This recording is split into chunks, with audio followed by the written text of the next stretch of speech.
Boa noite, pessoal. Vamos daqui a pouquinho já começar a nossa live.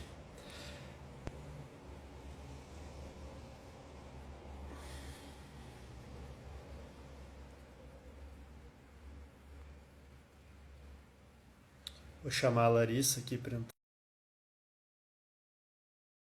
Vocês escutam bem?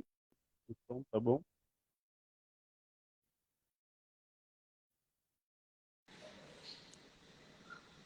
Olá, boa noite. Olá, Tudo bom, Larissa? Como é que tá? tudo. Opa, boa noite, pessoal que está entrando.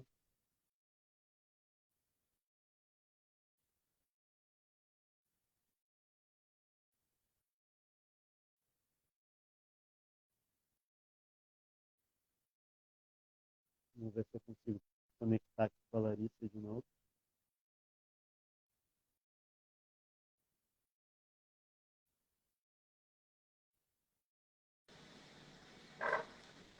Oi? Acho que Apareceu agora? deu certinho. Isso. Olá, Tudo bom? gente, boa noite. Boa noite, pessoal. Bastante gente aí entrando, cumprimentando. E, Larissa, muito bom te reencontrar, né? Eu estava até conferindo ali, faz 3 meses que a gente conversou, foi em setembro a nossa conversa. E a gente, né, tinha feito uma live justamente para falar sobre quântica e astrofísica e muitas questões ficaram em aberto. Então, muito bom, muito obrigado por ter topado aí participar de novo para a gente poder conversar mais um pouquinho. Eu que agradeço, Natan. Essa conversa, o pessoal sempre adora. Mecânica quântica, eu acho que é o assunto mais popular. Engraçado, porque astronomia o pessoal gosta bastante também. Mas eu É, acho que as pessoas têm uma relação com a astronomia um pouco diferente, um pouco mais de entendimento do que com a mecânica quântica. Então, acho que a mecânica pode ser. quântica causa um pouco mais de curiosidade. A minha experiência assim como professor, né, muita gente que entra para física entra pela astronomia ou pela mecânica quântica, né? Eu acho que são os dois temas que são campeões assim em popularidade.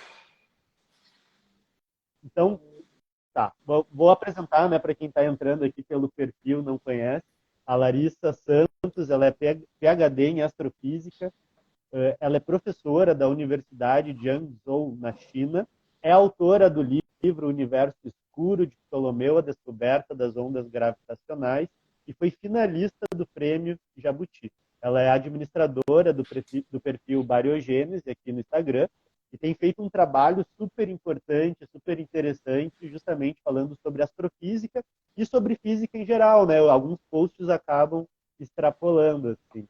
Então, sou super fã do perfil, sempre acompanho. Então, muito legal poder te ter aqui para a gente poder bater esse papo nessa noite. Eu que sou fã do seu perfil, inclusive o curso de História da Mecânica Quântica eu quero fazer de verdade. Tem que ser Tá, tá bom. online. E sabe que isso que eu tô dando a cadeira agora, né, de história na pós. E muita gente, quando eu fiz o post, pediu. E eu descobri que tem um local para gravar aula dentro da universidade. Eu não sabia disso. Então, talvez saia uma combinação, a gente consiga fazer esse curso online também, tá? Vamos ver, quem sabe, vamos tentar. E assim, Larissa, para a gente começar, né, pensei em algumas perguntas, peguei as perguntas que o pessoal mandou também na caixa de perguntas, né, no post. Mas antes de mais nada, até para a gente te conhecer um pouquinho mais, né, tu é pesquisadora também em astrofísica, né, além de todo esse trabalho de divulgação, professora e pesquisadora. Então, eu vi esses dias também um story teu ali do artigo, né, sendo revisado. Então, se tu puder nos contar um pouquinho sobre a tua pesquisa, o que que tu, né, quais são as tuas perguntas, teus problemas, como é que é essa vida de astrônomo contemporâneo, acho que isso é uma curiosidade para todo mundo. Eu sou astrônoma, né? O meu doutorado é em astronomia, que foi feito lá na Universidade de Roma.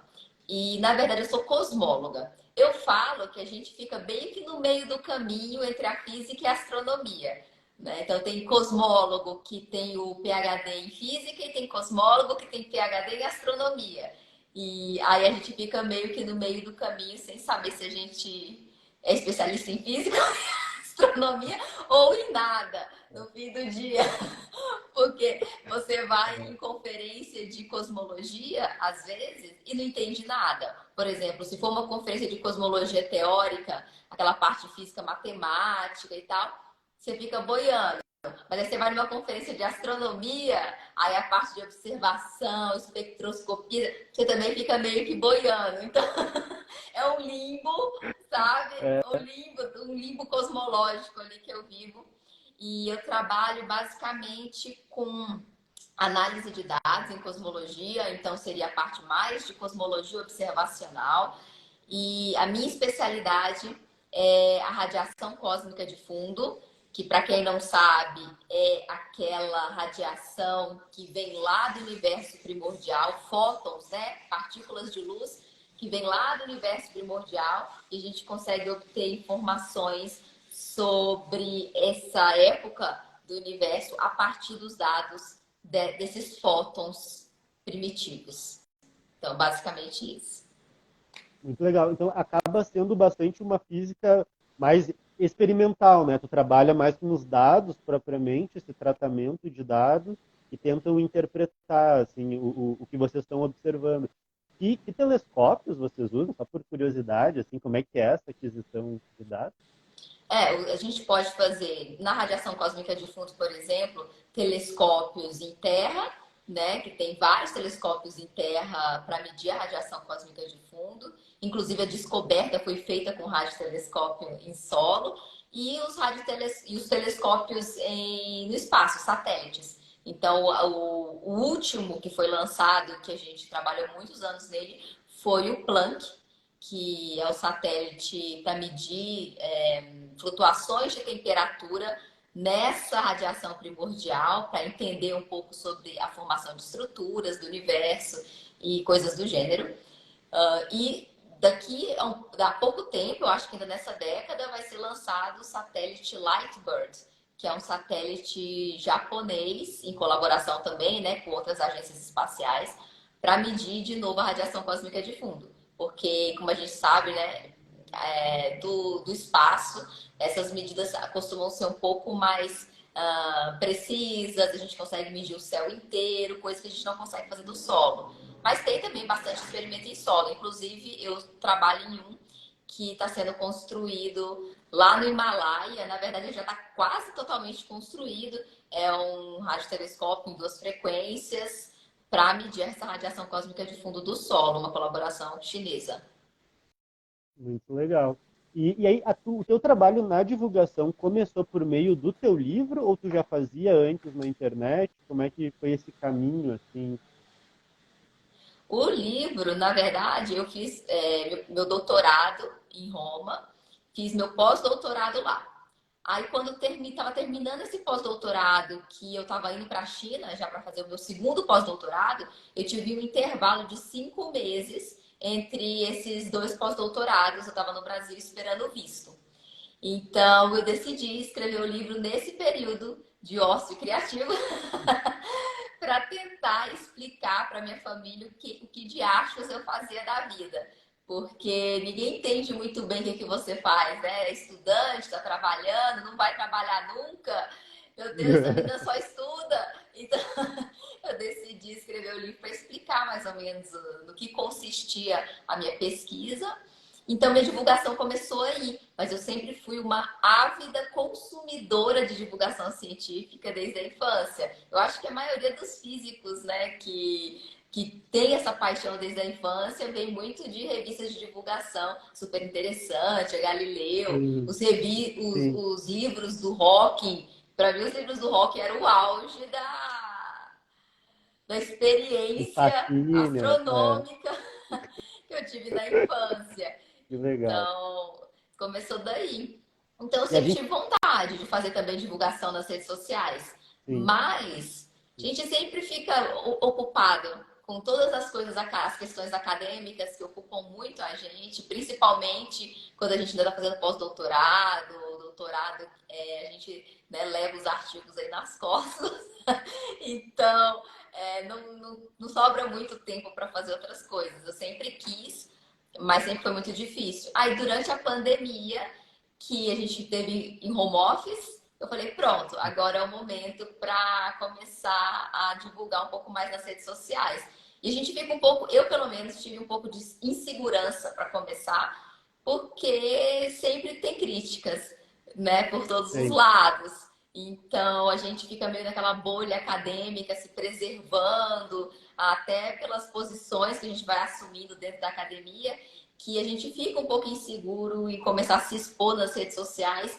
E a minha insegurança, não sei se foi a mesma da sua, Nata, até que você fale, foi mais com essa insegurança com relação ao meio acadêmico do que com as pessoas que não são da área. Minha insegurança era mais o que eles vão pensar, os pares. Exato. Essa semana eu tive uma reunião no Instituto de Física, até para a gente, o Instituto da URGS aqui, né, que é onde eu trabalho, a gente tem planejado as ações de divulgação, e aí eu acabei comentando um pouco aqui do perfil, e aí eu falei para eles, olha, é um alívio poder estar falando aqui com vocês, porque justamente, acho que a primeira preocupação é o que vão pensar, né, assim, tu tá lá com artigos e compromissos, já às vezes assumindo funções administrativas, e parece que talvez para o acadêmico vai parecer, né, que tu está perdendo tempo fazendo outras atividades, ou que aquilo tem menos importância, né? Mas é fundamental, né? Eu acho que a pandemia, esse período nosso de recesso assim na pandemia, acho que foi um grande alerta para todo mundo sobre a importância da ciência se abrir mesmo, né? Claro que é fundamental o diálogo entre os pares, né? Porque daí o conhecimento fica super especializado, mas ao mesmo tempo tem que ter essa troca com a sociedade, né? Tanto levar para a sociedade e ouvir também, né, as demandas, né? E acho que isso tem mudado, assim, eu tenho visto dentro da universidade a percepção mudou bastante nesses últimos anos, né? Mas a Sobre divulgação ainda é pouco valorizada e os é, cientistas ainda conversam pouco com as pessoas. não, Deveria ser é, mais, eu acredito. é um processo longo, né? Mas assim, acho que é um processo que iniciou, né? Acho que há 5 anos atrás seria impensável, talvez, né? Ter uma pesquisadora, né? Fazendo esse trabalho, assim como tu faz, ao mesmo tempo, né? Que faz esse trabalho super especializado. Assim. Então, já demos engatinhando ainda, mas se deu alguns passos já, né? E É, assim, só sobre o teu livro. e também Ah, perdão. inspirado pelo nosso pioneiro da divulgação, que é o Marcelo Gleiser, né?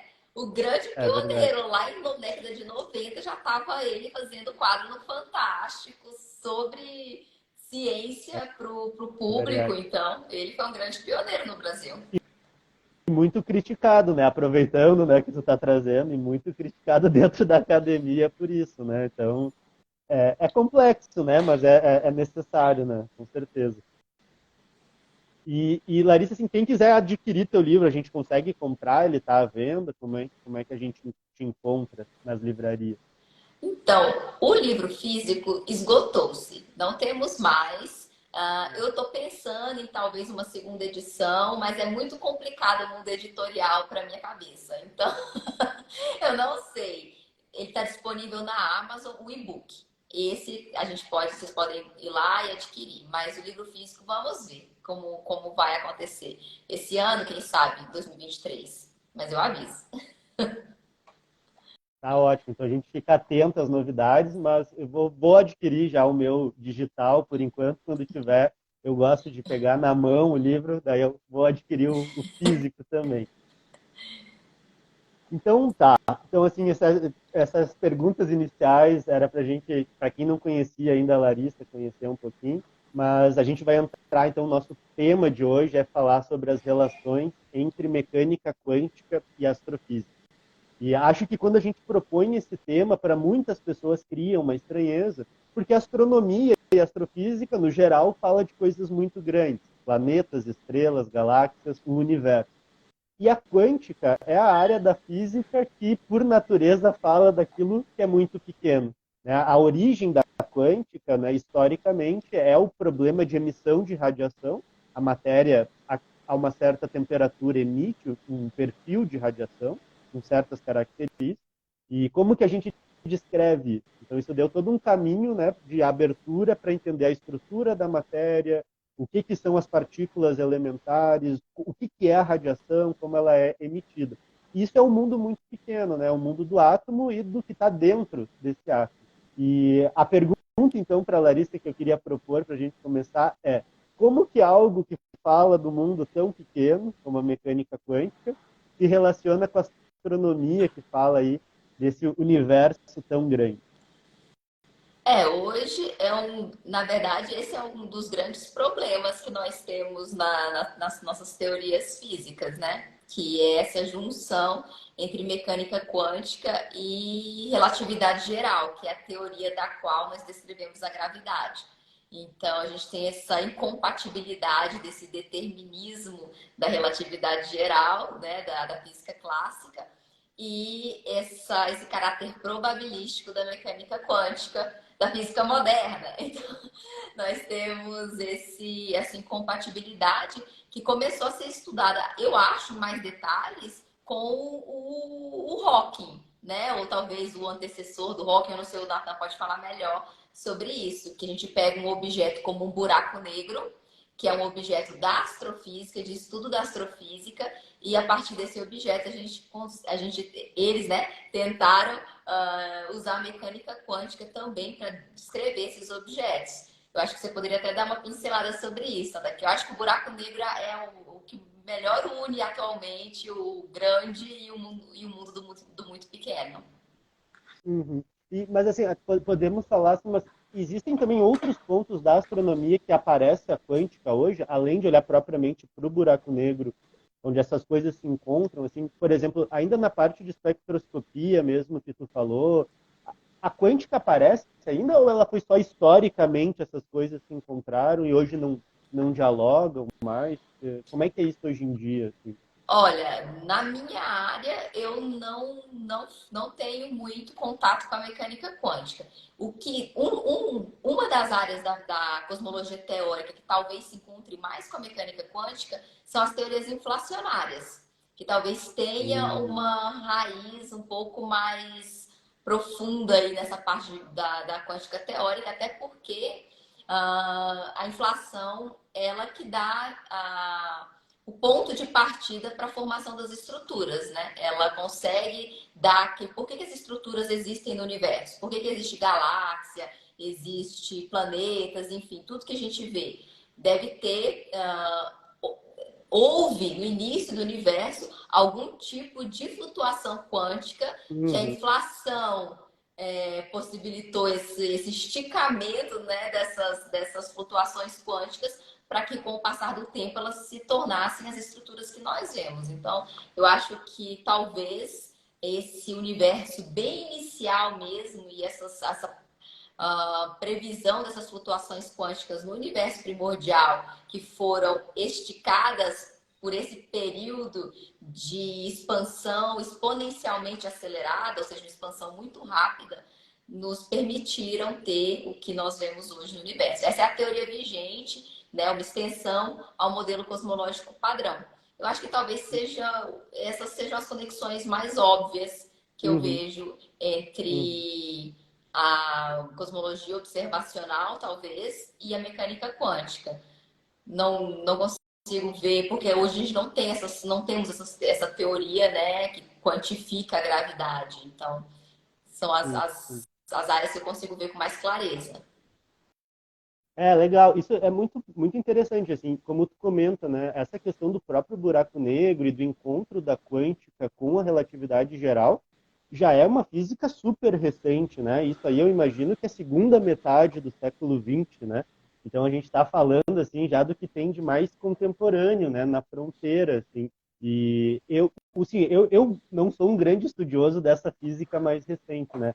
É uma coisa engraçada. Uma vez também eu estava era uma live também com um historiador e eu fiz uma pergunta para ele. Ele falou: não, isso é década de 40, eu só sei década de 30. Então a gente se segmenta às vezes assim muito por períodos, né? Na gênese da quântica, isso tem a ver com a observação das estrelas, né? O fato de aparecer linhas específicas, né? Que estão associadas às linhas de emissão do átomo de hidrogênio, do átomo de hélio. E a dúvida era por que são essas linhas e não outras, né? Por que exatamente aquela? E aí tinha a equação de Balmer e outras que prediziam empiricamente, mas ninguém sabia por quê, né? E aí o Bohr, né, o modelo atômico do Bohr, o grande força dele, o grande achado era achar exatamente, teoricamente, né, o valor dessas linhas. Mas alguém até comentou aqui, né, que tu falou da questão da indeterminação, alguém perguntou se tem a ver com altas velocidades, né? Mas não, né? A quântica ela é uma teoria por natureza probabilística. Essa é uma das grandes quebras da mecânica quântica com a clássica. Quando eu tento descrever, por exemplo, a posição do elétron, eu não posso dizer como a gente faz, né? Eu posso aqui dizer a posição de uma caneta, eu sei dizer onde ela está e sei onde ela vai estar no futuro. Na quântica, não. Eu sei onde o elétron está agora, eu não sei onde exatamente ele vai estar. Eu posso só dizer qual é a probabilidade dele estar num certo lugar. Então a gente abandona um pouco o determinismo. É engraçado porque a probabilidade evolui deterministicamente. Então eu sei como a probabilidade evolui no tempo, mas a posição em si não, né? Eu perco essa informação. E isso é uma novidade enorme da física quântica para qualquer partícula. E como é que tu faz esse encaixe, né? Que é o que a Larissa estava comentando, né? Como é que a relatividade geral não adequa isso, né? Não tem espaço para esse tipo de descrição, né? Eu tenho até uma pergunta para você, Nathan. Não sei se você tem alguma familiaridade assim com o estudo da filosofia. Eu não sei no ensino, que você trabalha com ensino de física, né? Mas eu estava lendo um livro, eu pensei, eu vou perguntar para o Nathan que talvez ele saiba, que os filósofos modernos, eles eram muito deterministas, que a ciência poderia explicar tudo, que a gente já está falando de Newton, né, ali naquela época. E depois os pós-modernos, que no caso Nietzsche, vamos citar, que tudo é caótico, o mundo é caótico, não tem determinismo, a ciência é só mais um ídolo, enfim. Será que o Nietzsche teve algum contato já com as teorias da mecânica quântica para começar a desprender esse pensamento da filosofia moderna? Não sei, é só um pensamento que eu tive, mas eu falei, talvez o Nathan saiba. Isso é muito legal. Isso aí é uma fonte de controvérsias, assim, tem um universo inteiro para a gente discutir, mas é exatamente isso que tu comentou, assim, né? Toda a filosofia moderna vai se estabelecendo dentro dessa perspectiva mais determinista e alguns chamam de mecanicista, né? Isso é o Descartes que vai inspirar muito Newton, vai usar a metáfora do relógio, né? Pensando assim, o universo tudo está encaixado, eu sei cada pecinha, tudo funciona bem. E isso vai ser o pensamento vigente até o início do século XX. Né? E isso é um dos grandes também, assim, ironias da história. Né? O Einstein era um realista e um determinista convicto. Né? Ele defendia profundamente que isso, a natureza tinha que ser dessa forma. Só que é interessante notar que justamente quando tu tem essa ascensão dessa filosofia que vai abrir mão de certos pilares, é o mesmo período em que a física começa a se dar conta dessas coisas. É difícil dizer quem veio primeiro. Né?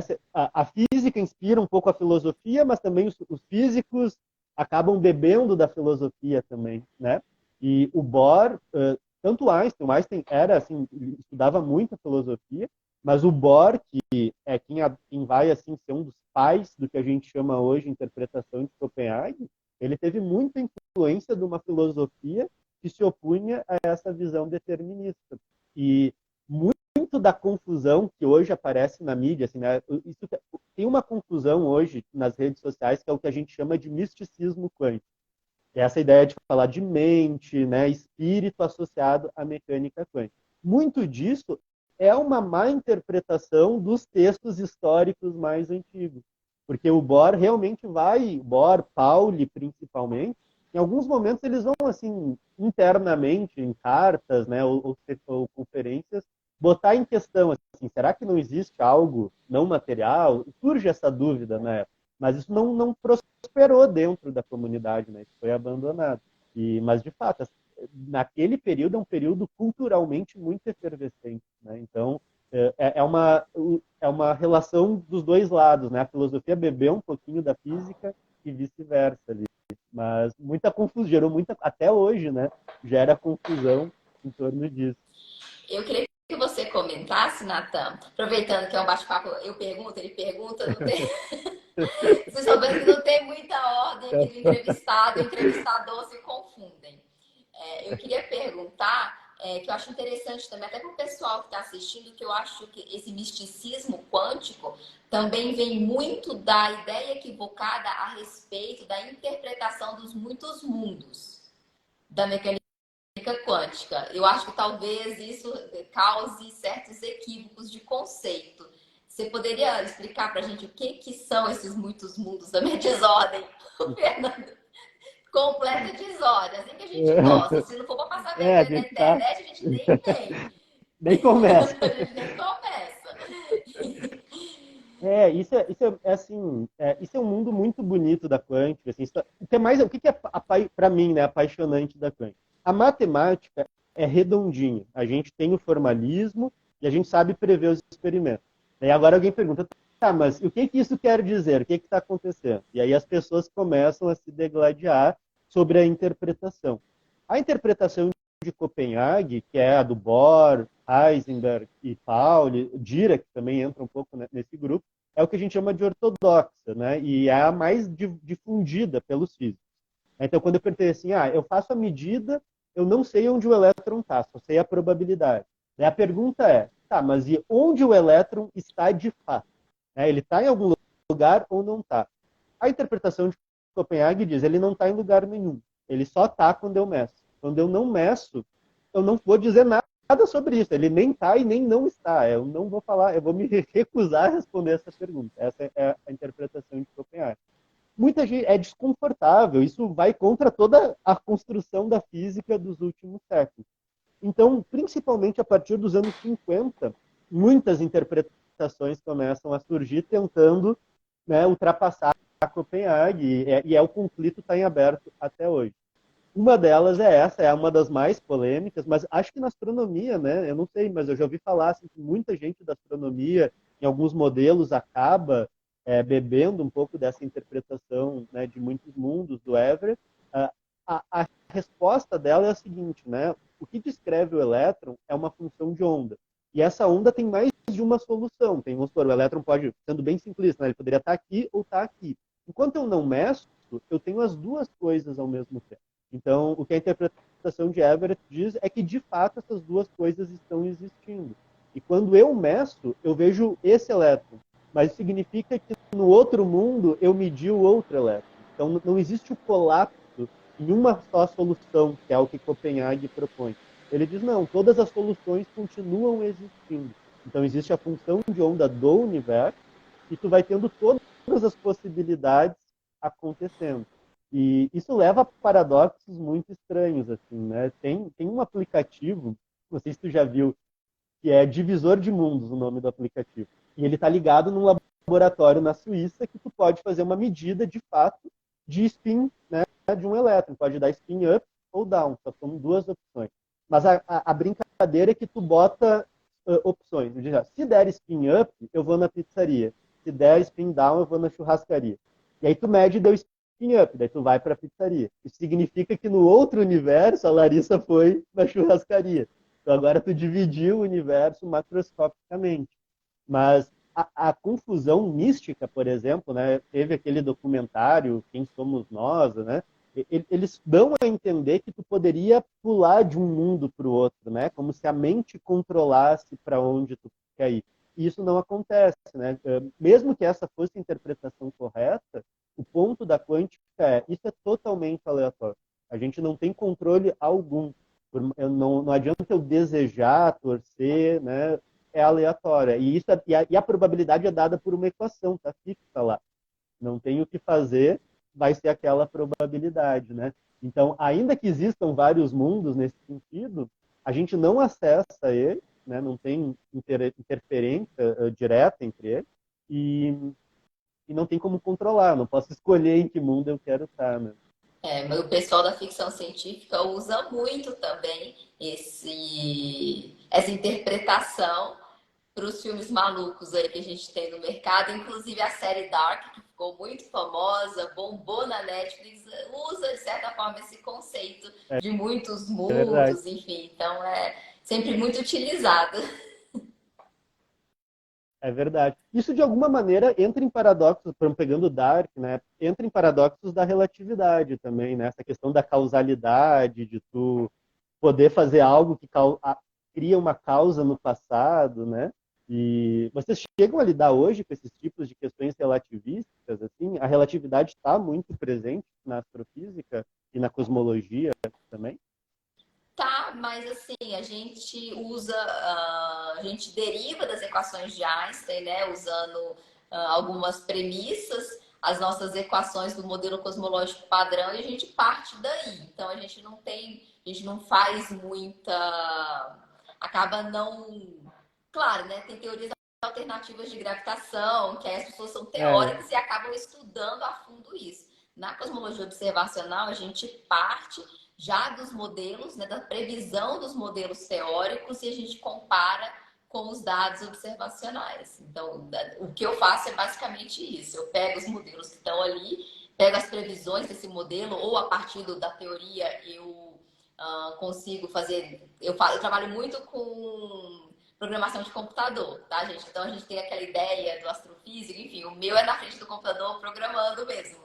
Então, eu pego aqueles modelos e programo as previsões que eles teriam das observações, por exemplo, desses fótons primordiais e comparo com os dados. Então, é mais ou menos isso que a gente tem feito. Então, talvez mais é para o pessoal que trabalha com a parte teórica mesmo de gravidade modificada, coisas do gênero. O Rafael até fez uma pergunta aqui também nos comentários, mas eu não vou achar mais, é que passa tão rapidinho, gente, eu não é consigo muito rápido decorar isso, a pergunta. Passou, Gente, é dificílimo. sobre Eu no nunca tinha feito, é a hair, primeira. no Aham. hair theorem, eu acho que é esse, né, dos Ah, tá buracos aqui. Isso. negros. Ah, aham. O Rafael Isso, é isso ele... aluno de física e faz iniciação científica em buracos negros, então acho que ele está fazendo essa pergunta aí Legal. sobre Eu não conheço. Tu conhece esse teorema? Eu teorema da não... calvície. Dos buracos negros. Ele pergunta se tem a ver com quântica. Ó, aqui achei. O teorema da calvície em buracos negros tem uma relação com a mecânica quântica e paradoxo? Eu cheguei a ler alguma coisa sobre isso. Olha, eu não posso falar com certeza. Eu acho que tem, mas eu vou falar, eu acho que tem através de seminários que eu escutei, porque eu não sou especialista nessa área. Então, eu não posso dizer com certeza, mas eu acho que sim. Vamos ficar no achismo só. Legal. E assim, e aí, isso é uma outra pergunta que eu queria te fazer, porque tu comentou a questão de teorias alternativas à gravitação. Também vou aproveitar então para tirar as minhas dúvidas pessoais, né? Quando eu estava na pós, fiz um curso de relatividade geral e gravitação. E em uma aula a gente discutiu justamente uma teoria alternativa, que era a dinâmica de Newton modificada. E eu cheguei a pesquisar depois, a gente até me debrucei um pouco sobre isso, mas eu não consegui ficar com clareza, e eu queria perguntar para uma astrofísica assim, de dentro da comunidade.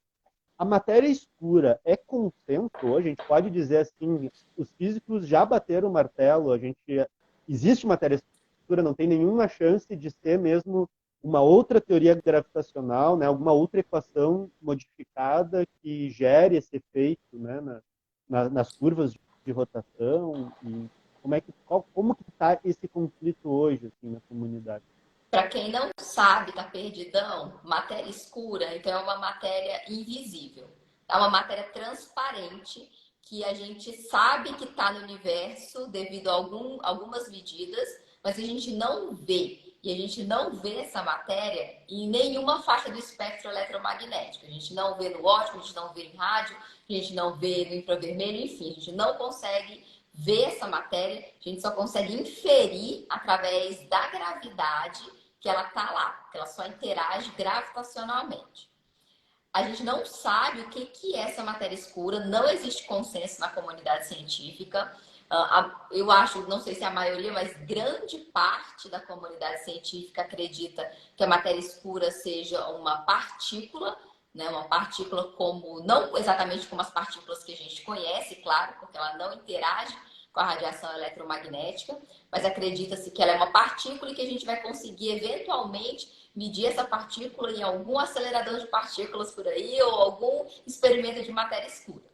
mas essa partícula ainda não foi medida. A gente já fez, já passou por vários níveis de energia e essa partícula ainda não apareceu. Então começou a ficar estranho, né? Cadê essa tal dessa partícula? Que o melhor candidato era a tal das WIMPs, que são as Uhum. partículas de interação fraca, partículas massivas de interação fraca. Mas elas não apareceram nos experimentos. Isso Então a gente não foi sabe. super recente, né? Não foi há pouquíssimo tempo que saíram os dados e frustrou todo mundo, né? Frustrou todo mundo, porque assim, as UIPs explicavam muitas coisas, elas apareciam assim no modelo e eram maravilhosas, a partícula milagrosa lá que ia explicar a matéria escura. Bem, mas a natureza não quis. Então, Acontece. acontece, a teoria era linda, mas a natureza não quis que fosse assim. Então a gente não encontrou essa tal dessas WIMPs ainda. E existem sim pessoas que acreditam que pode ser uma modificação na teoria de Einstein. Apesar da teoria ter passado por diversos testes, muitos testes observacionais, até agora ela tem liquidado todos, e se Einstein tivesse vivo já tinha ganhado uns 200 prêmios Nobel, mas tem gente que está procurando. A Monde mesmo é uma teoria que tenta explicar, explica alguns fenômenos decorrentes da matéria escura, mas não explica todos. Então, muito difícil que a Monde seja uma alternativa para explicar a matéria escura. A gente acredita realmente, eu particularmente acredito que seja uma partícula, mas a gente realmente não sabe. Isso é só baseado na fé. É, isso é interessante, assim, né? Também quando a gente olha para a história, né? Tem coisa que a gente aprende hoje e parece óbvio, né? Mas quando a gente está dentro do olho do furacão, a situação é outra, né? Talvez daqui a 100 anos as pessoas olhem para trás e digam, mas como que não se deram conta de que era uma partícula de tal tipo? Era só fazer isso e todo mundo ia achar, né? Mas Ou como que que é uma não tem assim, modificação da é, gravidade, é, como eles não como perceberam, não enfim. O perceberam, mesmo problema com Mercúrio, que pensava que tinha um outro planeta lá. Nós vamos procurar esse planeta, porque quando eles descobriram o Urano, eu acho, né? Urano. Tinham um problema na órbita de um planeta. Eles, não, deve ser um planeta que está interferindo nessa órbita, por isso que a órbita é assim. E deu certo com o Urano. Mas com o Mercúrio não deu certo. A gente tentou atacar da mesma forma o problema e não era um outro planeta, um vulcano ali no meio. Era uma modificação na teoria Verdade. da gravidade. Então, a gente não sabe. Legal, difícil, né? Vamos ver quem vai ganhar essa, né? O Everton está perguntando aqui que linguagem de programação você utiliza. Olha, vocês não vão conhecer, eu acho, porque é uma linguagem específica para o pessoal de análise de dados de radiação de fundo. Eu acho que a maioria da minha idade, mais ou menos, usa, que é o IDL.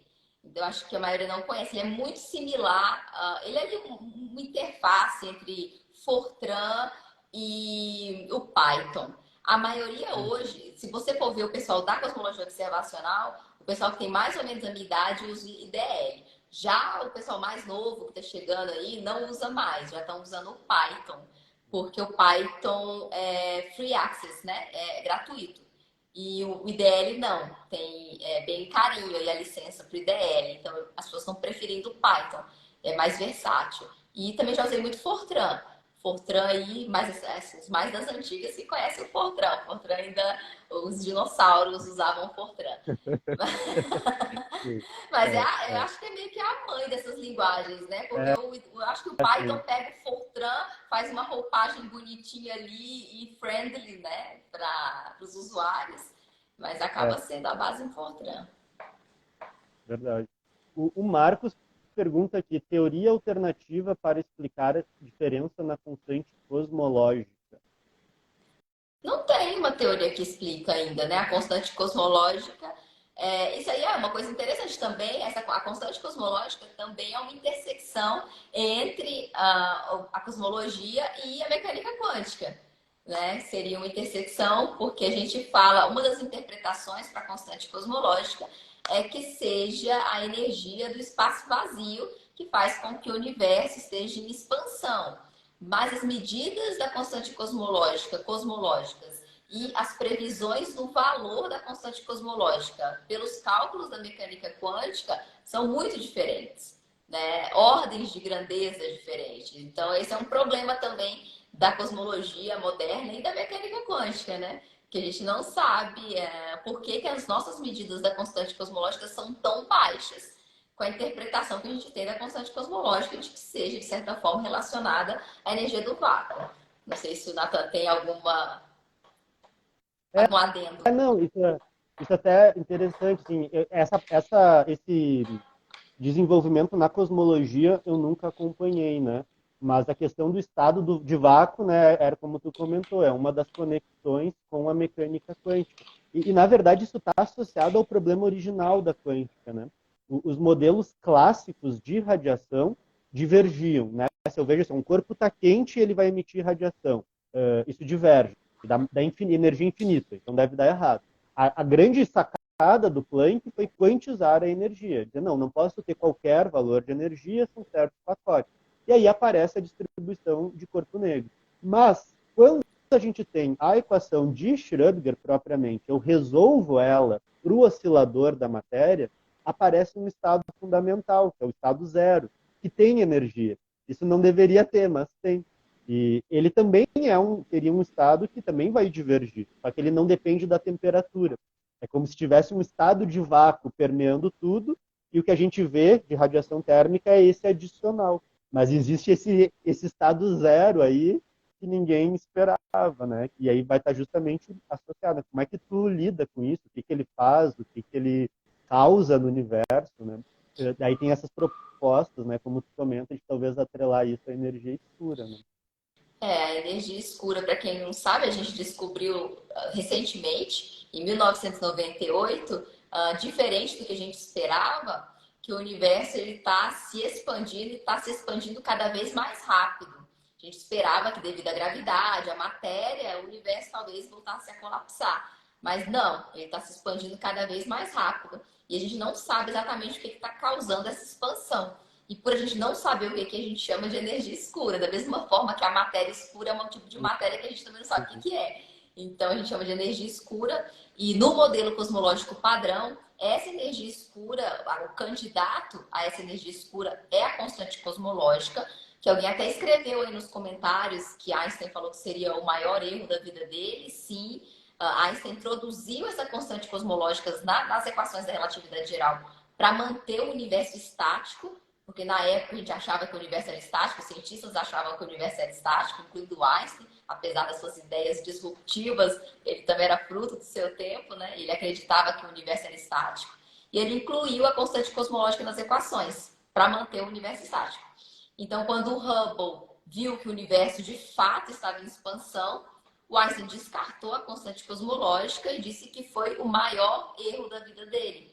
Mas hoje a gente já reviveu a constante cosmológica para explicar a energia escura. Então, se Einstein estivesse vivo, ele está saltitando que, na verdade, não foi tanto erro assim. A gente está usando novamente para explicar um outro fenômeno, com uma outra interpretação, mas ela está de volta às equações. Legal.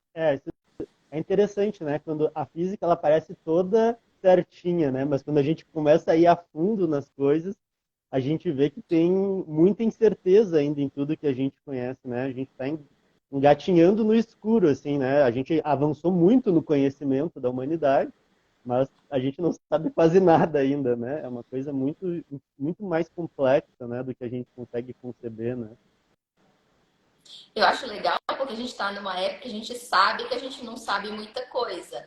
Então, porque no final do século XIX, o pessoal tava, a gente sabe tudo. Nossa, Newton, fantástico, arrasou. Agora a gente só vai o quê? Refinar nossas medidas e sabemos tudo. Aí veio Einstein e desmoronou o nosso castelinho de areia. Então, pô, sabe nada, tava tudo errado. Não, errado, incompleto, né? Não explicava tudo. E hoje a gente já pelo menos está num nível que a gente já sabe que a gente não está sabendo muita coisa. Então a gente não vai se decepcionar na hora que surgir coisas não mais fundamentais, diria que explica mais os dados. A gente nunca vai saber tudo, né? Eu acho que o conhecimento é limitado, mas a gente pelo menos vai dar vamos dar passos sabendo que a gente não está sabendo muita coisa ainda. Acho até Uhum. interessante essa nova Legal. perspectiva. Com certeza. O Fernando aqui faz até uma pergunta sobre essa questão do estado de vácuo, né? E essa foi uma dúvida, Fernando, que eu, inclusive, esses dias conversei com o professor Zabot, que também tem aqui um canal de divulgação no Instagram, porque ele também comentou algo nessa mesma linha sobre energia zero, de estado de vácuo, né? E o estado de vácuo é energia escura, né? E a questão é, não se tem muita certeza de onde vem essa energia escura, né? Então, o fato é, né, que ele comentava também no perfil, existem fenômenos no vácuo aí, no estado zero, que a gente não sabe, né? Tem toda uma física, talvez, para ser descoberta, que pode estar associado com essa energia escura ou não, né? Efeito Casimir também, a aparição de uma força, né, devido a esse estado de vácuo. Então, pode ser que tenha, né, alguma associação, né? Mas isso tudo está em aberto, né? Não tem nenhuma entendimento claro sobre isso. Uma outra pergunta que aparece aqui, tem bastante gente falando sobre buracos negros, né, e perguntando sobre informação em buraco negro. E uma pergunta é sobre partículas emaranhadas, né? E eu falando sobre a possibilidade de ter duas partículas emaranhadas, estando uma dentro do, né, ou dentro lá do raio, né, de observação e outra fora. E só para explicar, então, né, para quem não leu sobre emaranhamento, o que é emaranhamento, a ideia é, você tem uma partícula no horizonte de eventos e uma fora. Né? E emaranhamento é uma das previsões da teoria quântica, e justamente sem querer, né, o Einstein é quem revela, ele não dá esse nome sobre emaranhamento, mas no paradoxo do EPR ele acaba sem saber descrevendo o fenômeno do emaranhamento. Né? E o ponto é, alguém comentou aqui também sobre a questão do princípio da incerteza. Na quântica, ou eu tenho uma informação muito precisa sobre a posição, e aí a informação do momento não é precisa, ou vice-versa. Ou eu sei o momento, que é massa vezes velocidade, e não sei bem a posição. Isso eu escolho na hora da medida. E Copenhague diz isso. Se eu conheço a posição, não tem momento, não tem como saber qual é o momento. E no momento que eu meço, daí eu vou passar até aquela outra propriedade. E o Einstein se incomodava com isso. Então ele bolou um experimento mental em que eu tenho duas partículas interagindo. E como elas estão isoladas do universo, elas só interagem entre si. Então eu sei, por exemplo, que se essa sofreu uma força e veio para baixo, eu consigo saber o que aconteceu com a outra por conservação, usando as leis de conservação da física. Elas estão atadas, por isso é o nome. Se eu sei que só elas interagiram, tudo que eu souber sobre uma me permite inferir sobre a outra. E o problema é que essas partículas podem estar muito longe. E estando muito longe, sou eu que escolho qual propriedade vai existir. Se eu faço a medida de posição, eu determino a posição da outra.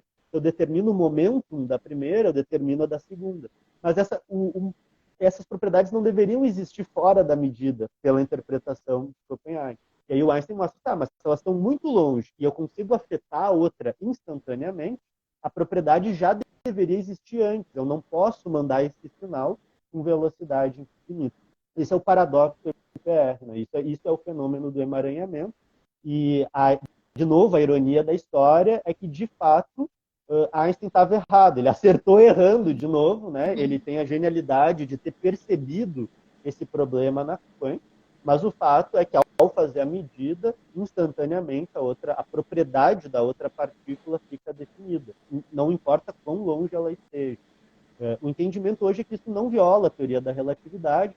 Né? Dá para mostrar que isso não causa nenhum paradoxo de causalidade, mas o fato é esse. Que hoje os experimentos mostram que essas partículas estão emaranhadas, muito longe. O que acontece com uma implica, né, a propriedade da outra.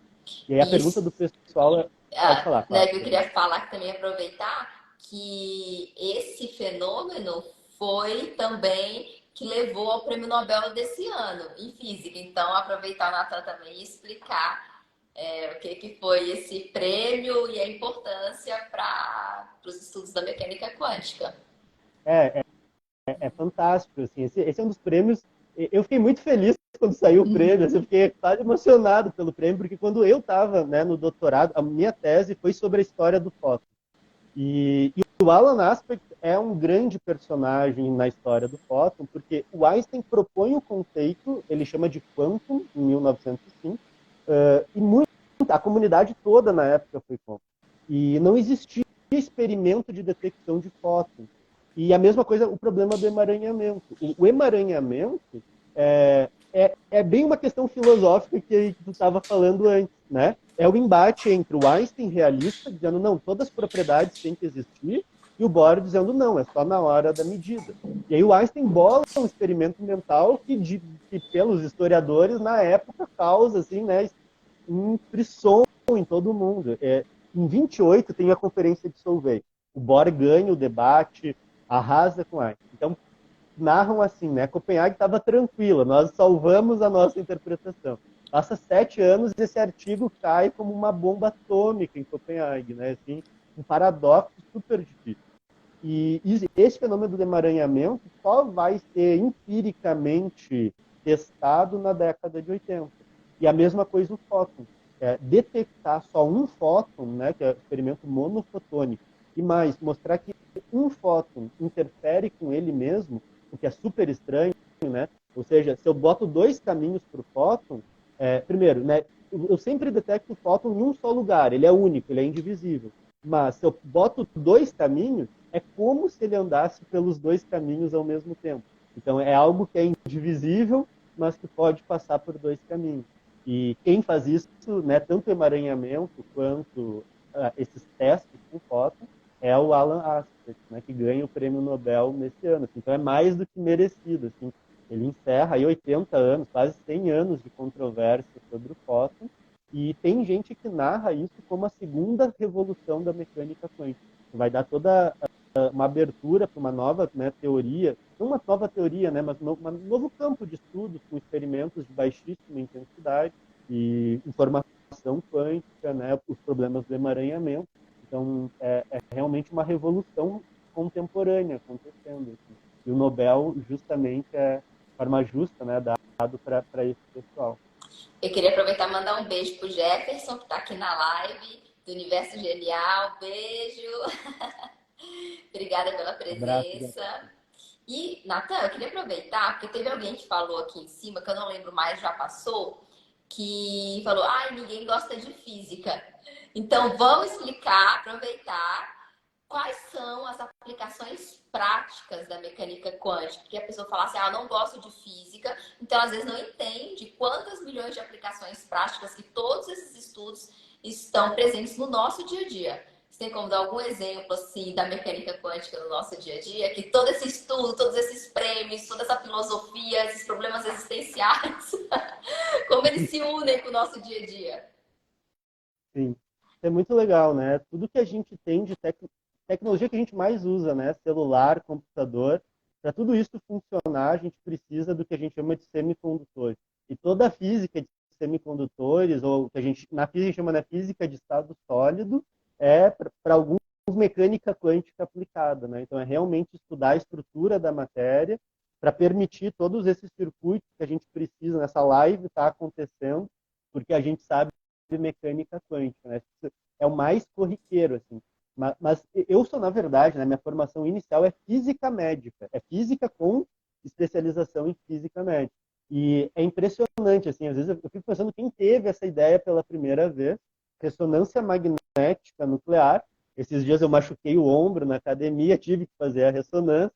O barulho é horrível, né? Assim, eu não sei se eu sou um pouco claustrofóbico, assim, parece que vai explodir aquilo lá, mas é um efeito quântico, né? Isso é muito incrível, que está acontecendo ali em um campo magnético externo muito forte, e o núcleo do átomo, o spin, né, que seria esse momento magnético do núcleo, se alinha com esse campo. E aí tu tem a maioria dos núcleos alinhados e é uma minoria contra-alinhado, no sentido contrário. E o que o aparelho faz? Ele emite uma onda de rádio, um fóton, que é absorvido exatamente com a energia que faz a transição do spin up para o down. E depois o sistema relaxa, ele volta para o estado normal e tu emite radiação. E aí o aparelho detecta. E isso é a imagem da ressonância nuclear. É um efeito quântico acontecendo no núcleo do átomo. Tu precisa de uma precisão muito grande, né? O fóton emitido é exatamente a energia da transição quântica prevista pela quântica, e tu salva a vida com isso, né? Tu consegue, né, detectar, diagnosticar doenças, né, posicionar, né, às vezes encontrar algum tumor, por exemplo, isso tudo por um efeito quântico, né? Então, o diagnóstico, isso é bem quântica mesmo, profundo, assim, e física médica, no geral, né, tu pega mais a física moderna, não precisaria saber a quântica pós-1930, mas todo o tratamento radioterápico, alguns diagnósticos que a gente faz, né, mamografia, radiografia, tomografia, tudo que está acontecendo ali é efeito quântico. Hoje a gente explica efeito fotoelétrico, efeito Compton, né? Então, muita vida foi salva graças à física, né? A gente não pensa isso, né? E quando eu estagiei na física médica, nunca vou me esquecer do físico que era responsável.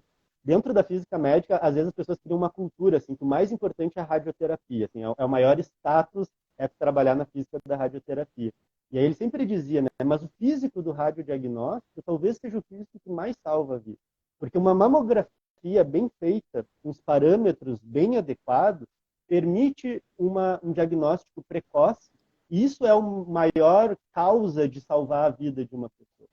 E tem muita física envolvida. Quem faz os testes, né, para saber se o equipamento está funcionando são o pessoal da física médica. E isso garante que a energia está certa, a quantidade de radiação está certa, o filtro está funcionando bem.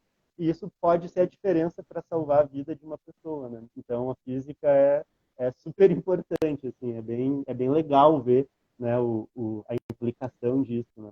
Está presente em tudo, né? Até quando você fala, eu lembrei da própria Madame Curie, que aplicou os conhecimentos da época que eles descobriram de Exato. radioatividade, raio-x, para fazer uma ambulância móvel e fazer chapa da perna, do braço, dos membros dos soldados para não precisar amputar. Porque antigamente, né, ficava doente lá o membro, a pessoa amputava mesmo sem a necessidade da amputação. Então foi Madame Curie que começou a desenvolver, com a filha dela também, que também foi prêmio Nobel, desenvolver os raios-x para fazer mesmo imagens e conseguir preservar os membros doentes dos soldados na guerra. Então a física realmente está presente não só na tecnologia, né, que as pessoas normalmente associam a tecnologia, a inovação, mas também na física médica e no nosso dia a dia, tudo ao nosso redor é baseado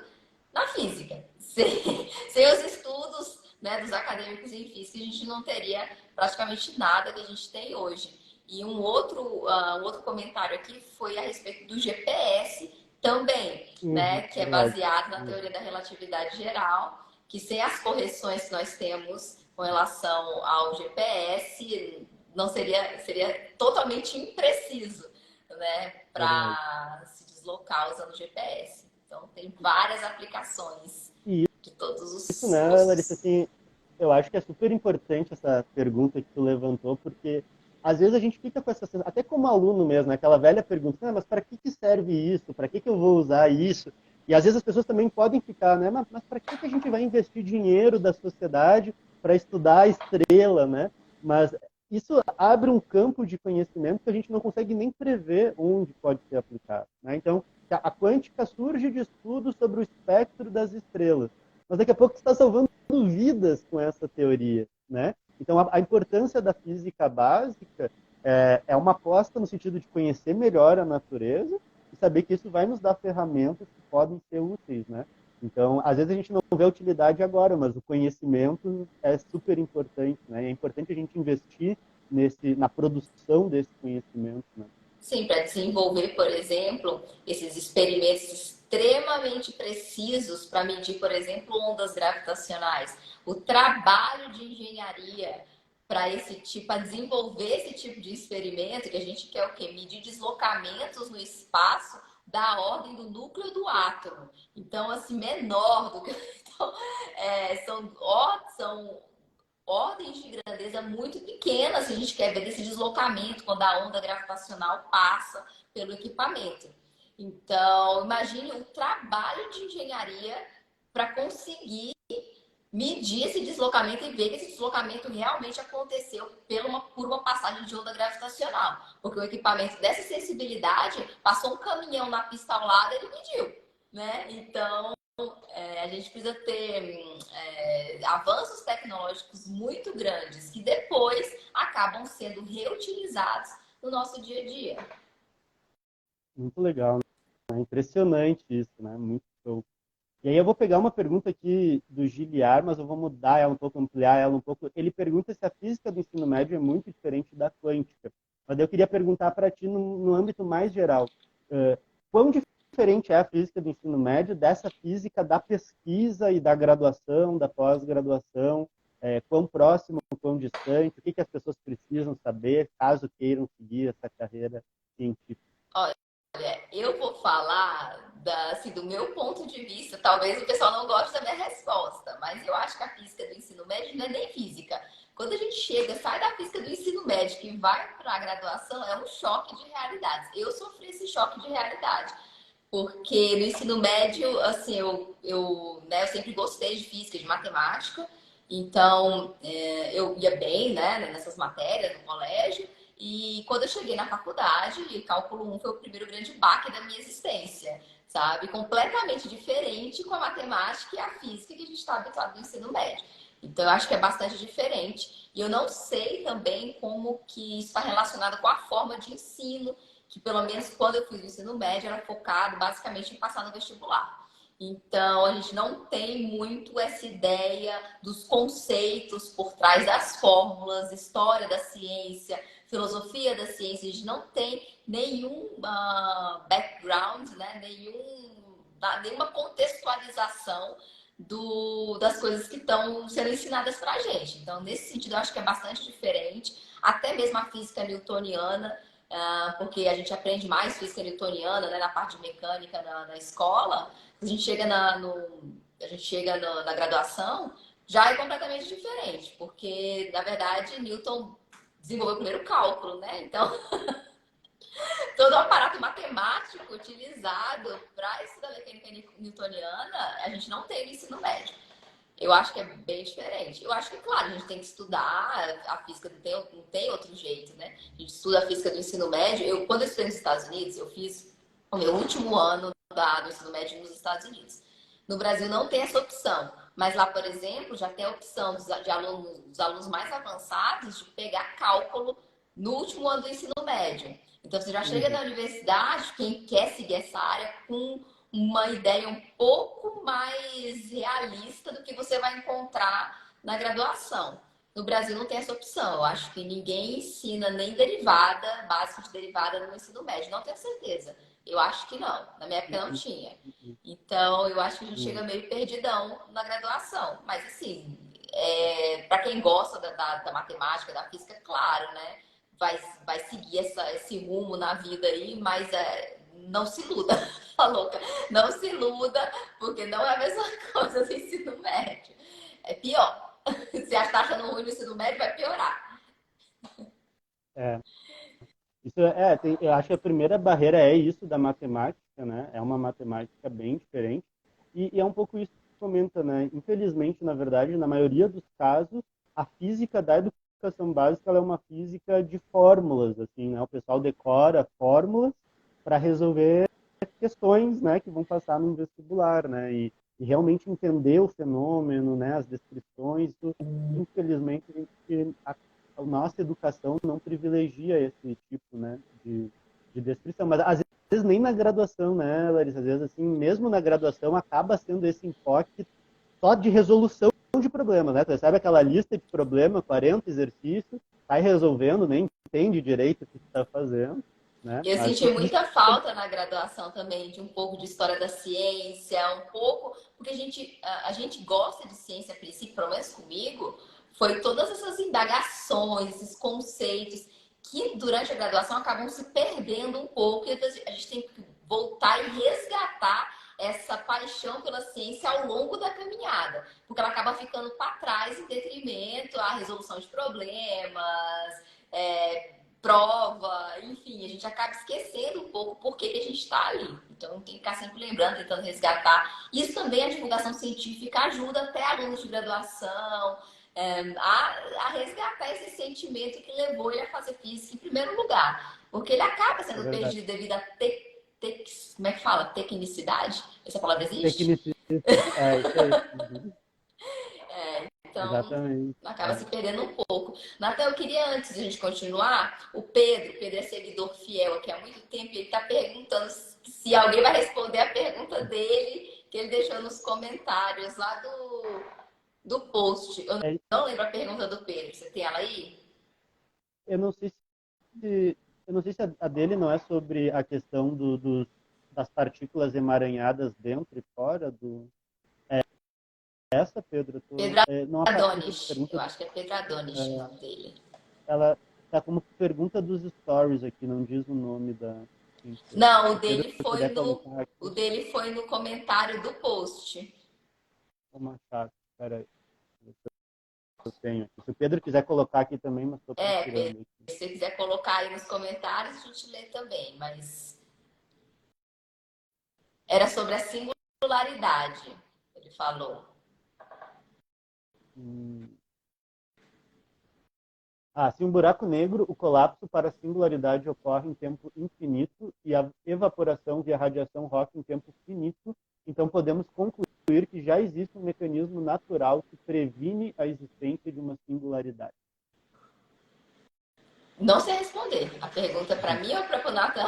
Espero que seja para ele. Eu É não para sei você, responder. não, para mim não é. Para mim não é.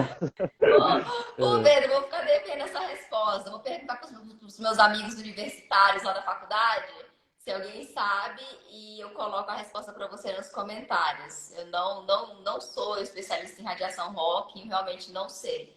Não sei responder. Mas tenho pessoal que estuda isso na faculdade, buracos negros. O pessoal gosta muito de buracos negros. Vai ter que trazer alguém especialista em buracos negros aqui É, para é responder verdade. a pergunta da galera. Vou ver se eu acho alguém, gente. Espera que eu vou encontrar e vou trazer alguém para vocês perguntarem, sabatinarem aqui, pior que defesa de tese.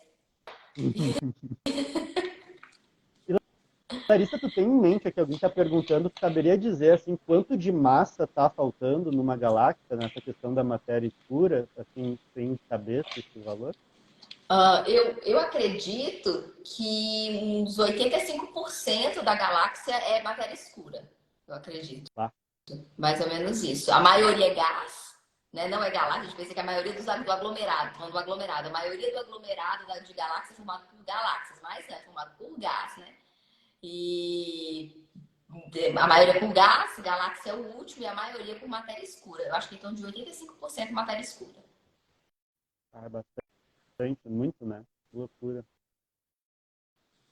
Tá bem, teve mais uma pergunta aqui, o pessoal perguntando também sobre a questão do uso de história e filosofia no ensino. Tu acha que, vou perguntar para a Larissa primeiro, o que tu acha? Tu acha que é uma boa essa abordagem histórica? O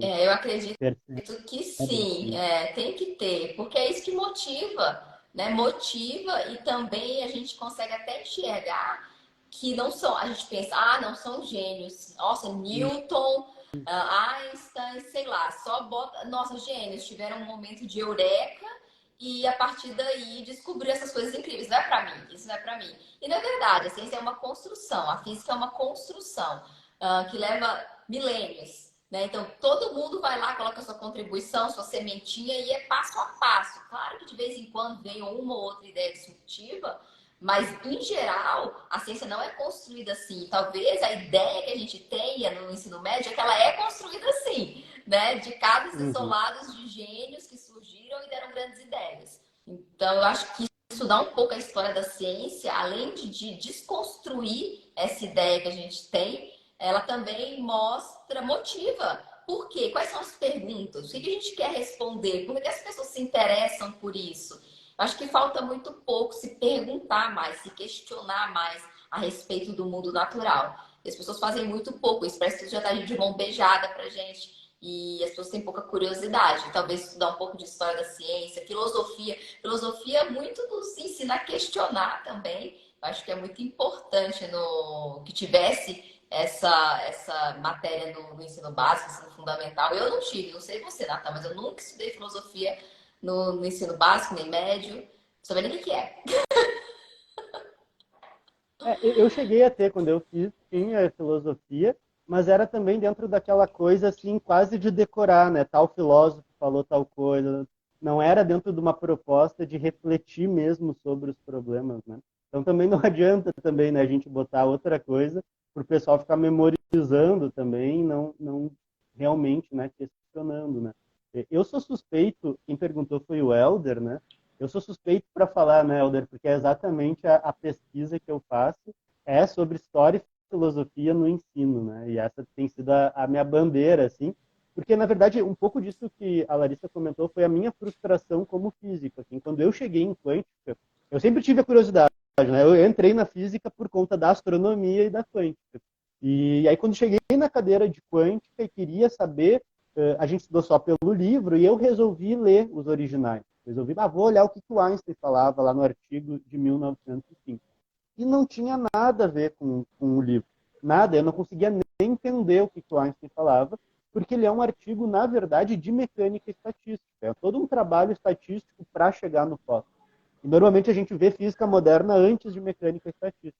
Então, é totalmente descolado, né, do processo histórico. E aquilo me causou uma sensação muito ruim, assim, né, de frustração, assim. Isso foi uma sementinha plantada, assim, que no doutorado eu resolvi migrar da área dura, né, da física mesmo, bacharel, para a área de ensino e aí olhar para a história. E é exatamente o que a Larissa falou. Assim, para mim, só faz sentido quando tu entende aquilo como uma pergunta histórica, né? Por que o Planck quantizou o oscilador da matéria? Por que o Einstein propôs o campo? E o Planck, inclusive, nem acreditava que era realmente Nem acredito. quantizado, entendeu? Ele usou aquilo como um mecanismo matemático para resolver um problema que ninguém conseguia resolver. Então, a gente Exatamente.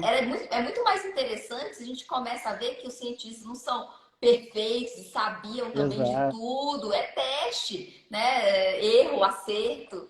Então, tem muito disso. O Einstein também, quando a gente pensa da relatividade especial, ele não tirou aquilo do chapéu, né? Lorentz já existia, né? A transformação já existia. Então, não é assim, ele só conectou as coisas, não só, né? Precisa de um grande intelecto e de uma grande visão para fazer isso. A gente sabe que Einstein era um grande visionário, conseguia enxergar o todo, né? E fazer conexões que é difícil para as outras pessoas fazerem, mas ele conseguiu conectar muito as coisas na relatividade especial. Então não foi tirado totalmente do chapéu. As coisas estavam ali. Ele só conseguiu montar o quebra-cabeça. Então é importante também a gente entender Exato. isso. Porque senão a gente fica se sentindo a última pessoa do mundo, né? Como a gente, né? Parece que, né, existem os gênios lá e a gente nunca vai chegar nesse patamar, né?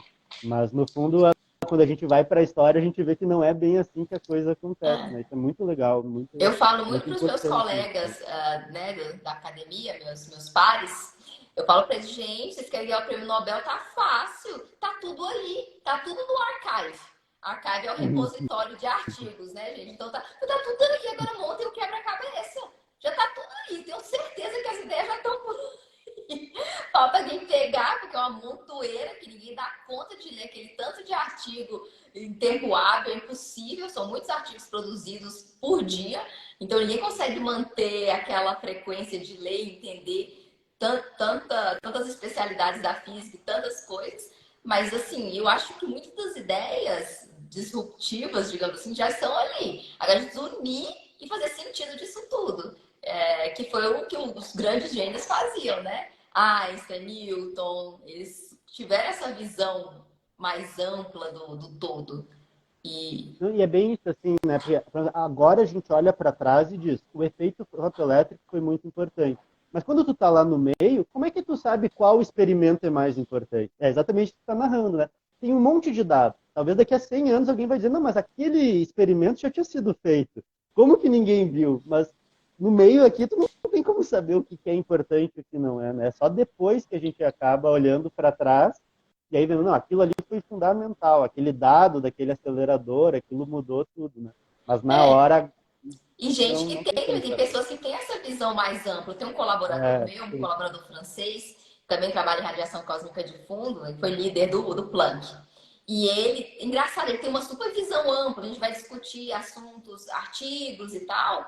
E ele não é o assunto dele, não é a especialidade dele, mas ele lê e já começa a conectar várias ideias. E tem gente que é assim, né? Rapidinho já conecta, pergunta e tem aquela visão mais ampla da situação. E eu acho que a minha idade vai te dando um pouco isso, né? Você já escutou tanto seminário, tanta coisa, já leu tanto arcaico, tanto artigo, você começa a fazer essas conexões, assim. Então é isso que é importante também, para a gente ter essa visão maior e começar a conectar coisas. Acho que até para as ideias, no nosso próprio dia a dia mesmo, é importante ficar atento para conseguir fazer essas conexões. Muito legal. Bom, a gente já está indo para mais uma hora de live. Eu queria te fazer duas perguntinhas para a gente ir encaminhando para o fim. E a primeira pergunta é mais para quem é da física ou é das exatas, né? O pessoal talvez tenha alunos aqui nos assistindo ou professores. O que tu sugere, assim? Tu tem alguma sugestão, dica de como avançar nos estudos, por que caminho seguir? Enfim, né? O que tu tem de orientações, assim, para dar da tua experiência? Para o pessoal que está na graduação, primeiro sobrevivam à graduação. Para mim, a graduação é o mais difícil de todos. A gente que sempre, a gente fica vendo, eu fico vendo meme na internet, né? O meme do doutorado, do mestrado, mas na minha opinião, a graduação é o mais difícil que mestrado e doutorado. Então, é a parte que tem que se dar um pouco mais, se dedicar um pouco mais, até porque vai ser sua base para seguir em qualquer outra área da física mais afunilada. Então, eu acho que tem uma base geral e eu sei que a graduação é um período um pouco mais complicado, conturbado, o pessoal entra muito novo, né? O pessoal que entra mais novo, e é muita matéria, é muita demanda, e muito pouco tempo, você fica meio perdido mesmo, mas a graduação eu acho assim, o mais importante. Aí depois tem que seguir os trâmites normais, para quem quiser trabalhar com pesquisa, que é a mestrado, doutorado, é inevitável. Então, é também se preparar para viver de bolsa no Brasil, quem quiser se manter no Brasil, que a gente sabe que não é fácil, inclusive tiveram cortes que depois foram revogados, mas sem aumento, sem reajuste. Então, se preparar para isso também, que tem que levar em consideração tudo. Se você quiser se manter na carreira acadêmica, que esses percalços estarão aí e não tem por onde fugir. E se quiser sair do Brasil também, são assim, a gente sempre tem que ficar abrindo mão de alguma coisa, né? Você sai do Brasil, aí você tem que abrir mão também dos seus, né, seus vínculos familiares, tem gente que tem mais apreço aos vínculos familiares e também talvez o salário seja melhor, mas tem os prós e os contras. Então a vida acadêmica é sempre isso, né? Você tem que tirar de um lado e colocar no outro, cobrir o pé, descobrir a cabeça, cobrir a cabeça, descobrir o pé, é isso. E seguir em frente. Eu não sei se foi muito motivador, mas de acordo com a minha experiência, foi o que eu aprendi. É bom ser realista também, né? É um pouco isso, né? Quem vai para a carreira científica é porque gosta muito, né? Ama isso. Mas infelizmente, no mundo todo, eu acho que isso, né, não é diferente, assim, né? É uma carreira difícil, sempre vai ser. Mas infelizmente, quando a gente está numa localização em que isso, a ciência não é valorizada, a educação não é valorizada, historicamente, né? Isso se torna mais difícil ainda, né? Eu acho que esse trabalho de divulgação científica que faz é extremamente importante, né, para a gente ir aos pouquinhos criando essa cultura, né, conquistando, reconquistando as pessoas, mostrando a importância da ciência e tentar construir, né, uma sociedade que a gente invista mais, valorize mais a carreira científica. E aí, para Não, o a gente Helder, finalizar, eu queria te fazer não, uma... mas o Helder está te perguntando, é importante que ele também é seguidor fiel. Se ele está de olho em educação e história da ciência, se tem, como é que é? Como é que entra no seu programa de doutorado? Legal, tá. Então, a gente inclusive está com os editais abertos, então quem tiver interesse, está aberto o edital de mestrado e doutorado, né? E isso, a gente é um programa bem específico, né? A gente é o único programa de doutorado acadêmico em ensino de física. Existe no Brasil ensinos de ciências e matemática, vários, mas a gente é um programa de ensino de física dentro de um instituto de física, né? Estou dentro do Instituto de Física da URGS, e então ele tem uma história bem particular, assim, a gente é bem voltado e com uma linha de pesquisa bem forte em História e Filosofia da Ciência, voltado para o ensino de Física. Existem outros docentes do programa, né, que também atuam dentro dessa área, e eu tenho trabalhado, né, bastante. Né? Eu foquei nessa linha de pesquisa. Né? Então, abri um grupo de História, Filosofia e Ensino de Física, e essa é o nosso carro-chefe do grupo, assim, principalmente História da Mecânica Quântica. Mas tem vários docentes, né, que trabalham com essa perspectivas próximas, né, em outros campos também. E hoje, né, a estrutura curricular, assim, ela está mudando, talvez tenha uma reforma, mas hoje o aluno que entra no nosso mestrado ou doutorado cursa cadeiras do ensino, né, discussões teóricas, filosóficas, e faz as cadeiras avançadas de um doutorado em física também. Ele faz um dobro de peso aí, faz as cadeiras, né, assim, a gente chama de formativas, né, mecânica clássica, quântica, teoria eletromagnética, no nível da pós-graduação, e mais as cadeiras pedagógicas, didáticas. Quero fazer esse curso também com você, Nathan. Será que eu vou ser aprovada? Não, Com sério, eu sou louca para certeza. fazer doutorado e mestrado em História da Ciência, História da Física. Eu acho muito. Vou fazer. Vou fazer inscrição. Não tem EAD, né? Não pode fazer Não tem, esse é o EAD, único né? porém. Hoje não, Mel. Eu não posso abandonar o emprego. Isso são coisas que a pandemia também está nos ensinando, né? A gente sempre foi é presencial, continua sendo presencial, né? Mas é uma demanda que talvez a gente vai ter que repensar para o futuro mesmo, como se reorganizar. Eu não Mas hoje é preciso de 100%. bolsa, mas precisa ser EAD.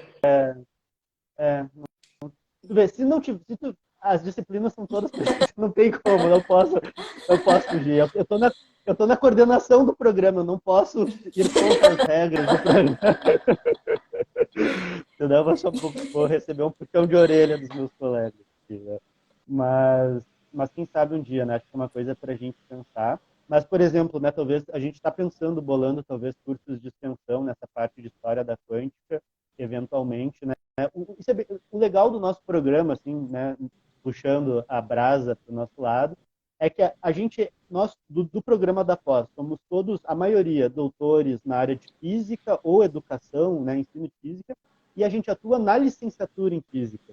Então, a nossa pesquisa se confunde muito com a nossa prática profissional, né? Eu ministro mecânica, estatística e termodinâmica para a licenciatura. Então, se confunde um pouco com a pesquisa, eu levo para a aula um pouco do que eu pesquiso, o que eu noto na aula, isso acaba motivando as minhas pesquisas, então é um conteúdo é um contexto bem rico, assim, né, de poder trabalhar com aquilo que tu pesquisa, que é a formação de professores, né, assim, a grande área mais forte nossa seria formar professores, né, que a gente está atuando ali na licenciatura, né? E é bem legal, sou apaixonado pelo programa, então quem quiser, olha os nossos editais. Eu posso botar depois o link, né? Mas é PPGENFIS, né? PPGENFIS. Se botar no Google, vai achar. E temos aí mestrado e doutorado. Gostei, história da astronomia. Pode fazer uma história da astronomia aí que eu Com quero. certeza, com certeza. Se não der para ser num doutorado agora, né? Porque não dá para ser à distância, mas a gente pode começar uma linha de pesquisa em história, ensino de astronomia, né? Quem Gostei. sabe? Muito bom, pode ser, eu topo. Para finalizar, então, eu queria te fazer uma última pergunta, que é também assim, né? Até uma pessoa perguntou aqui, comentou, a gente acabou passando, que tu teve recentemente, né, no Domingão do Hulk, né? Então tem tido aí um alcance super grande e teu canal, teu perfil também, que é super merecido, né, por esse trabalho incrível que tu faz. E aí eu queria te pedir, antes eu pedi a sugestão e orientação para quem é da física e quem é aluno, mas eu queria também te pedir isso, assim, para quem está chegando no teu perfil, aqui na live, enfim, vai assistir isso de alguma forma, não é da carreira das exatas, mas tem interesse, quer saber, que sugestões tu dá, que dicas tu dá, como as pessoas podem se aproximar desses conteúdos, como saber o que é confiável e o que não é confiável, enfim, como é também essa tua jornada e o que falta a percepção. Na era da fake news, tá bem difícil as pessoas terem esse discernimento. Até por isso, muito importante filosofia na graduação, no ensino médio, enfim, no ensino básico, para as pessoas aprenderem também a ter um pouco de senso crítico, né? E diferenciar o que vale a pena, né, a ser estudado e das fake news. Larissa é pop, a física é pop. Gente, precisamos, o Docídio, precisamos de mais ciência na televisão. Eu acho que isso é muito importante. Eu acho que esse espaço foi curto, o quadro, mas é muito importante ter 20 minutos na Rede Globo, no horário nobre, no domingo, para falar sobre viagem espacial. É muito, muito legal. A gente precisa de mais espaços na televisão aberta para falar sobre ciência, porque acaba motivando as pessoas, vendo que é possível. Eu comecei a receber mensagem do pessoal: nossa, eu sempre quis fazer astronomia, achei que era impossível. Uma mulher na astronomia no Brasil, o que vai fazer? Então, assim, eu acho que motiva, representatividade é importante, muito importante, a gente sabe, tem discutido sobre isso muito ultimamente, mas temos que discutir mais. E procurar, eu acho muito interessante procurar páginas das universidades. Se você não sabe, não sei onde procurar por notícias ou me informar a respeito de um assunto específico, vai nas páginas das universidades, porque tem sempre, por exemplo, o PET, tem o pessoal da divulgação das universidades que falam sobre os assuntos. A Unicamp tem o pessoal de divulgação científica que fala sobre diversos assuntos, física, saúde. Então, assim, eu acho que se você não está perdido, não sei onde buscar informação, entra nos blogs das universidades, nos sites das universidades, no Instagram, né, tem o pessoal que faz um trabalho muito legal de divulgação, tem o Natan, que é da parte de mecânica quântica, é uma fonte confiável. Uhum. Tem as meninas do Mamutes na Ciência, que elas são de Lorena, né, do departamento lá de engenharia, eu acho, mas ela é física, a Gabi e a Rebeca. Tem muita gente aqui. Eu vou fazer um dia um post indicando pessoas para vocês de divulgação aqui do Instagram. Tem muita gente que faz uma divulgação muito legal. Tem a Olimpíada Brasileira, o pessoal da Olimpíada Brasileira de Astronomia, de Física, que também faz divulgação. Tem as meninas na ciência da UNB, que inclusive eu falei no programa, que é o Eureka, que eu faço parte, que a gente leva, a pessoal da UNB leva ciência para as meninas na periferia do Distrito Federal. Então, é um trabalho bem legal de extensão. Os grupos de extensão das universidades que fazem divulgação na rede social, tem bastante também. O próprio Marcelo Gleiser está no Instagram, tem o canal dele no YouTube. Então, gente, tem muita gente legal para seguir aqui e as páginas das universidades. E para quem sabe inglês também, né, tem sempre a página da NASA, do James Webb, tem bastante coisa na página deles também, do Prêmio Nobel, tem as aulas para o público. Então, para quem sabe inglês é legal também. Essas são minhas dicas, assim. E as suas, Nathan? Eu acho que acho que tá excelente, assim, eu acho que Física é na difícil veia, achar. do professor Dulcílio falando exatamente de física na veia. É muito legal. Tem muita coisa legal, gente. Eu acho que um bom caminho é esse mesmo que tu falou, porque uma coisa boa do Instagram é que quando tu começa a seguir uma pessoa, tu vai achando as outras, né? Então, eu acho que esse caminho, assim, tu conhece a Larissa, né? Vai entrando, daí vai vendo as lives e os posts e os reposts, né, pelos stories, e vai formando essa cadeia, assim. Mas o que eu tenho feito hoje em dia também, vai ser até para mim, às vezes a gente tem um outro tópico de ciência, a gente não sabe se posicionar, né? Então, onde é que tu tem fontes confiáveis, né? A maioria das universidades hoje estão nas redes sociais, né? E a gente tem que aproveitar esses espaços. Às vezes a gente subaproveita isso, né? A gente vê fontes extremamente importantes, né, se posicionando e às vezes não tem a mesma visibilidade do que o pessoal que é negacionista e fala um monte de coisa absurda, né? Isso foi a minha maior motivação para falar sobre quântica na internet, foi ver os canais que falam sobre quântica e espiritualidade de forma totalmente, né, equivocada e com milhões de visualizações, assim, né? Não é possível que, né, não tenha espaço para se falar sobre quântica numa perspectiva legal, né, e esteja correta, né, que esteja adequada. Mas eu acho que isso é um caminho importante, assim, buscar as universidades, buscar os pesquisadores que estão falando e o pessoal da divulgação, mas que está dentro desse meio, né, dialogando também. Eu E eu acho que é acho esse muito o importante caminho. também o pessoal da divulgação se unir, porque o pessoal das pseudociências, eles são muito unidos e eles se colocam para cima e se curtem, e esses vídeos acabam viralizando, esses conteúdos equivocados acabam viralizando. Então, acho que a gente precisa mais se unir, o pessoal Verdade. da divulgação científica, a um estimular o outro, fazer repost um do outro, colocar para as pessoas acabarem se conhecendo mesmo e dar esse up aí, porque o Instagram tem, né? A gente sabe, tem os algoritmos e tal. Então, para a gente se unir para poder É, subir a trend da divulgação científica feita de é maneira, isso aí. né, É legal. verdade, Então, é eu verdade. acho que a gente tem que se Acho unir que isso mais.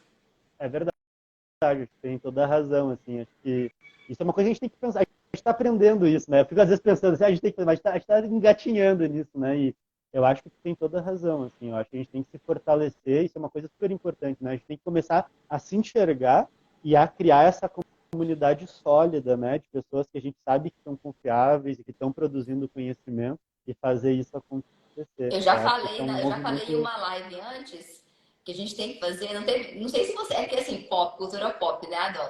Eu não sei se vocês sabem, você sabe, Nathan, que teve a casa dos YouTubers. Vários YouTubers se uniram numa casa, tipo um Big Brother, vamos fazer conteúdo, todo mundo fazer collabs. Enfim, eu acho que tem que ter a casa dos divulgadores científicos. A gente passa um final de semana Boa! numa casa, junta vários e fica fazendo collab, postando vídeo todo dia, conteúdo. Ó, top! Tá aí, gostei! Tá boa, vamos levar essa ideia adiante. Eu aceito esse desafio. Será que A casa se dos a gente cientistas. pedir financiamento para CAPES, ela vai dar pra gente? A casa dos divulgadores? Não É, sei, acho que né? a CAP está difícil a coisa. A Serra Pilheira podia nos descobrir aí, Vamos né? fazer Fazer a vamos casa. entrar no edital do Serra Pilheira para pedir a casa dos divulgadores. Eu acho isso uma ótima ideia. Perfeito, tá? Essa é a conclusão da nossa live, então. Tá tomada a decisão. Final de semana para casa dos divulgadores, então, tá? Essa é a nossa próxima ação, Larissa. Então, vai ser presencial aí nesse nosso evento. Sim, não, imagina, tipo, BBB dos divulgadores. A gente coloca a câmera 24 horas transmitindo no YouTube. Gente, a ideia melhor do que essa, a gente vai bombar, sinceramente. Tá? É, excelente. É, muito bom, muito bom. Larissa, sempre muito bom te ouvir, muito legal seguir o teu perfil, assim, e, né, o crescimento, o reconhecimento mais que merecido. Espero que a gente tenha outras oportunidades, pode ser no nosso BBB científico aí, ou virtualmente, pelo menos, que a gente possa sempre se reencontrar periodicamente para trocar essa ideia, que é sempre muito bom. Muito obrigado por ter aceito, né? Boas festas, bom fim de ano aí para ti, para todo mundo que está nos assistindo. Quem não segue a Larissa ainda segue aí, aproveita, sai da live e segue aí o perfil. E é isso, muito obrigado. Eu que agradeço, Natan. Gente, obrigada por estarem aqui até agora. Desculpa falar demais. E sempre à disposição, Natan. Você também está sempre convidado no canal, porque eu sempre acho essas conversas muito legais. E vamos manter sempre o contato e sempre divulgando ciência. Obrigada. Obrigado, até mais, valeu.